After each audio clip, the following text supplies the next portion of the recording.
바이러스 감염증 19 국내 발생 현황에 대해서 말씀드리겠습니다.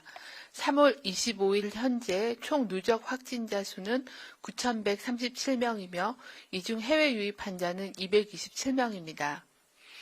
이 중 223명이 추가로 격리 해제돼서 현재는 총 3,730명, 전체 확진자의 41%가 격리 해제되었습니다. 어제 신규로 확인된 확진자는 100명이었습니다. 전국적으로 82.4%가 집단 발생과의 연관성을 확인하였습니다. 현재 조사와 분류 중인 사례는 15.1%입니다. 오늘부터는 확진 환자의 전파 경로에 대한 표를 조금 변경하였습니다.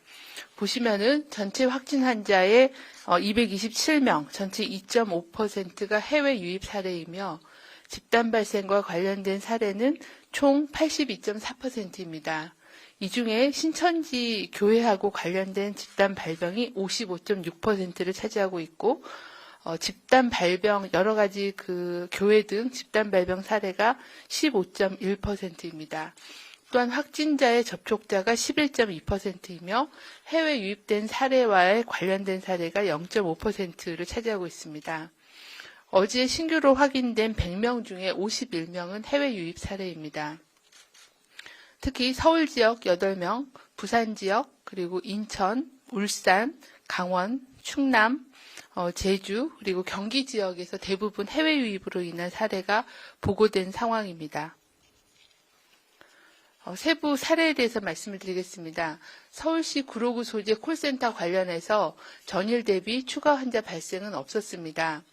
3월 8일부터 현재까지 158명의 확진자가 확인되었으며 접촉자에 대한 모니터링 기간 동안에 서울시, 인천시, 경기도와의 합동 대응 결과를 정리하여 역학조사 중간 결과를 발표드립니다. 총 동일 건물 직원 97명과 접촉자 61명이 발생하였습니다.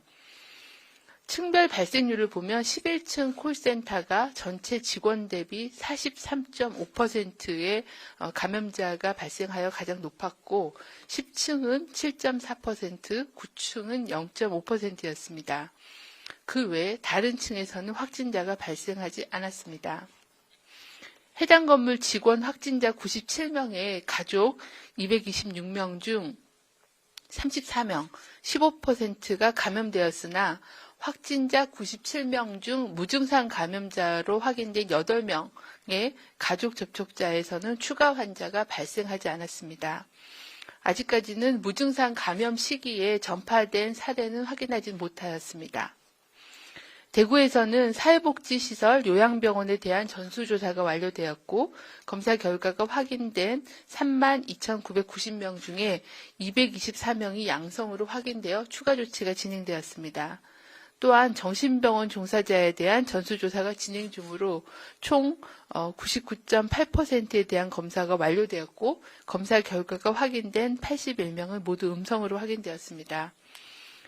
대구시 소재 요양병원 한사랑 요양원에서 9명이 격리 중에 추가로 확진되어 3월 16일부터 현재까지 101명의 확진자가 확인되었습니다. 최근 들어 해외 유입 환자의 비율이 높아지고 있습니다. 효과적인 해외 유입 환자로 인한 지역사회 전파를 차단하기 위해서는 입국 단계에서의 철저한 검역과 지역사회에서 자가격리를 철저히 준수하는 것이 가장 중요합니다. 참고로 어제 입국한 미국 지역에서 입국한 입국자 중에 90%, 유럽 지역에서 입국한 83.4%는 내국인이었습니다. 또한 3월 25일 0시 기준 어제 신규 확진자 100명 중에 해외 유입 사례가 51명, 51%였으며 유입된 지역은 유럽이 29명, 미국이 13명 포함해서 미주 지역이 18명, 중국 외에 아시아가 4명, 그리고 내국인이 44명, 외국인이 7명이었습니다. 검역 단계에서 확인된 해외 유입 사례가 34명, 지역사회에서 확인된 유입 사례가 17명이었습니다. 정부는 3월 27일 0시부터 미국발 입국자에 대한 검역을 강화하겠습니다. 이는 미국 내 코로나19 확진자가 급증하고 있고 국내의 미국발 입국자 중 확진자가 증가함에 따른 조치입니다. 이에 따라 미국발 입국자 중에 유증상자는 내외국인 관계없이 공항 검역소에서 시설 대기하면서 진단검사를 실시하게 됩니다. 검사 결과 양성으로 확인이 되면 병원 또는 생활치료센터로 이송하여 치료를 받게 되고 음성으로 확인된 경우는 자가격리로 14일간 관리를 하게 됩니다. 입국 시 증상이 없는 내국인 또는 장기 체류 외국인은 14일간 자가격리를 시행하며 증상 발생 시 진단검사를 실시할 계획입니다. 또한 미국의 코로나19 확산 상황과 미국발 국내 입국자 중 확진자의 추이를 고려해서 필요한 경우 전수 진단검사를 실시할 계획입니다. 일정한 거소가 없어 자가격리가 불가능한 단기 방문 외국인은 모두 임시검사시설에서 진단검사를 우선 실시하며 음성이 확인되면 강화된 능동감시로 관리를 합니다. 또한 미국발 입국자 중 자가격리 조치 대상자에 대해서도 유럽 입국자와 같이 자가격리 조치 시에 생활비는 지원하지는 않습니다. 중앙재난안전대책본부는 해외 입국자 중 자가격리 대상자에 대한 관리를 강화할 예정입니다. 자가격리 대상자에게는 공항에서부터 검역법에 따라 검역소장의 격리통지서가 발부되며 이를 위반하는 경우에는 1년 이하의 징역 또는 1,000만 원 이하의 벌금에 처해질 수 있습니다. 또한 행정안전부는 자가격리 안전보호 앱을 설치하여 지방자치단체에서 집중관리를 진행하고 있습니다. 중앙방역대책본부는 해외 입국자에게 다음과 같은 주의사항을 준수해 주실 것을 당부드립니다. 유럽 및 미국 지역 입국자는 검역 및 방역당국의 조치에 협조해 주시길 바랍니다. 지인, 가족, 직장, 동료 등에게 전파를 막기 위해서는 자가격리를 철저히 이행해 주시고 가족 간 전파 차단을 위해서는 자가격리 지침을 준수해 주실 것을 당부드립니다.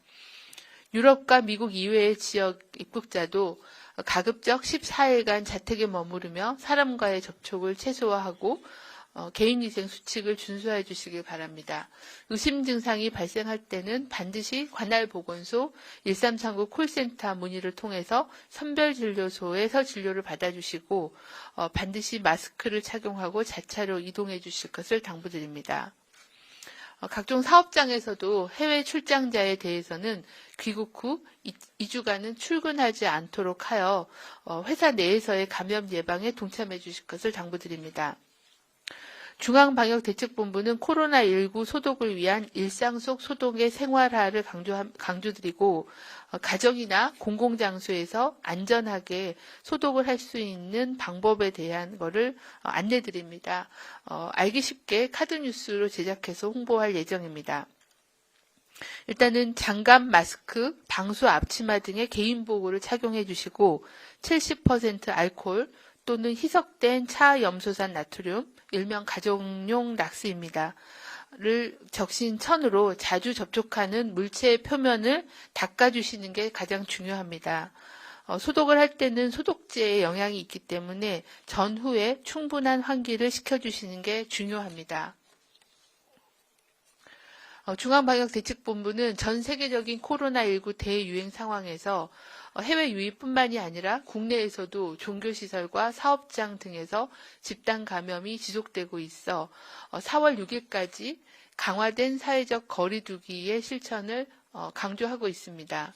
국민 여러분들께서는 최대한 집안에 머물러 주시고 꼭 필요한 생필품 구매, 의료기관 방문, 출퇴근 시를 제외하고는 외출을 삼가해 주실 것을 요청드립니다.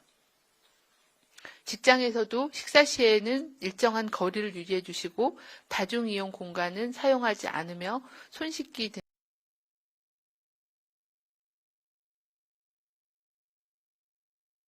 재택근무, 유연근무 등 직원끼리의 개인 간 접촉을 최소화할 수 있는 방안을 강구해 주실 것을 공고드립니다. 또한 조금이라도 몸에 이상이 있는 유증상자는 출근하지 않도록 하고 매일 발열 체크 등 근무 중에서도 증상이 나타나면 즉시 자가격리 조치할 수 있도록 관리해 주실 것을 당부드립니다. 뒤에 그 부침 3에 보시면은 서울 구로구 소재의 코리아 빌딩 역학조사 중간 보고를 요약해서 실었습니다. 앞서서도 간략한 발생 상황에 대해서는 말씀을 드렸습니다. 주요한 역학조사 결과는 11층에 근무하는 216명 중에 94명이 확진이 되어 한 개 층에 그 사업장에서 전체 노출되신 분들의 43%가 발병을 하였습니다. 저희가 계속 강조드린 것처럼 밀폐된 그리고 밀접한 그리고 환기가 제대로 되지 않는 그런 사업장에서는 한번 노출될 경우에는 굉장히 높은 발병률을 보여주고 있다는 것을 확인할 수가 있습니다. 그 밖에 9층, 10층에는 발병률이 낮았고 다른 층에서는 확진자가 발생하지 않았습니다. 가족의 2차 발생률은 구로구 그 코리아 빌딩에서는 가족 내에서의 발병률이 15%였습니다. 다른 사례에서는 8% 정도를 보였는데 상당히 높은 그런 가족 간의 감염률을 보여준 상황입니다. 앞서서도 말씀드린 것처럼 전체 확진자 97명 중에 8명이 무증상 감염자였고 이 무증상 감염자의 가족 접촉자가 16명이었으나 이 중에는 확진자가 발생하지는 않았습니다. 이 사례에서 저희가 확인할 수 있는 것은 콜센터의 업무 특성, 많은 비말을 생산하는 그런 업무 특성과 밀집되고 밀폐된 환경 영향으로 인해 비말로 인한 바이러스 전파가 상당 기간 반복되어 전파 확산되어 45% 정도의 높은 그런 감염률을 보이는 것을 확인할 수 있었습니다.